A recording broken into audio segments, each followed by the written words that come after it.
ميسيو حسام يقدم أسعار الأعلاف للدواجن الأحد 22/1/2023 في الشركات.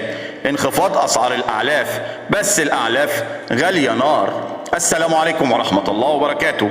أرجو من الله أن تكونوا بخير، وفي البداية لا تنسوا الاشتراك في القناة وتفعيل زر الجرس لكي يصلكم كل جديد. وإن أعجبكم الفيديو الرجاء الضغط على زر لايك، ولا تنسوا الصلاة على سيدنا محمد صلى الله عليه وسلم، واشتراككم في القناة شرف لنا. بادي تسمين سوبر 23.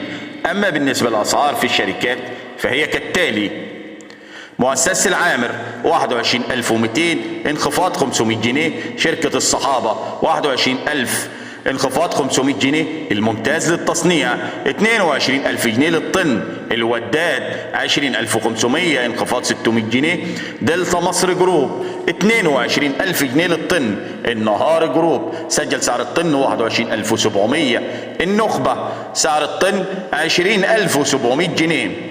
الجياد سجل سعر الطن 21,180 جنيه. مجموعة شركات سجل سعر الطن 21,500.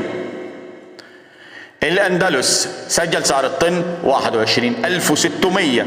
القاهرة سعر الطن 21,240. نور الإيمان 20,500. الأشقاء 21,000 جنيه للطن.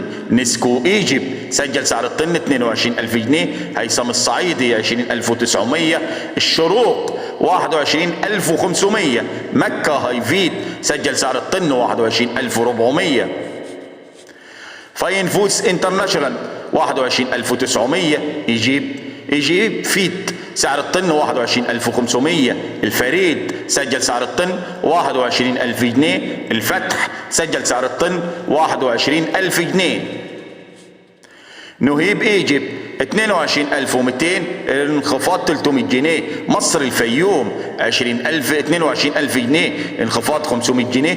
المدينة المنورة 21,200 انخفاض 300 جنيه. الصلاح 20,900 انخفاض 500 جنيه.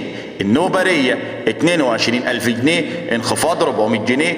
هرمان سجل سعر الطن 20,600. هولمان سعر الطن 20,600 انخفاض 500 جنيه. أبو غالي سعر الطن 18,000 جنيه.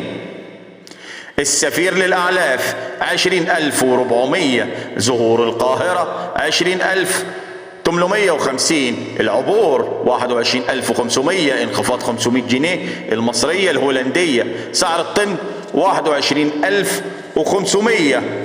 الإيمان سجل سعر الطن 20,100 وانخفاض 300 جنيه. وإن أعجبكم الفيديو الرجاء الضغط على زر لايك، ولا تنسوا الصلاة على سيدنا محمد صلى الله عليه وسلم، واشتراككم في القناة شرف لنا. والسلام عليكم ورحمة الله وبركاته.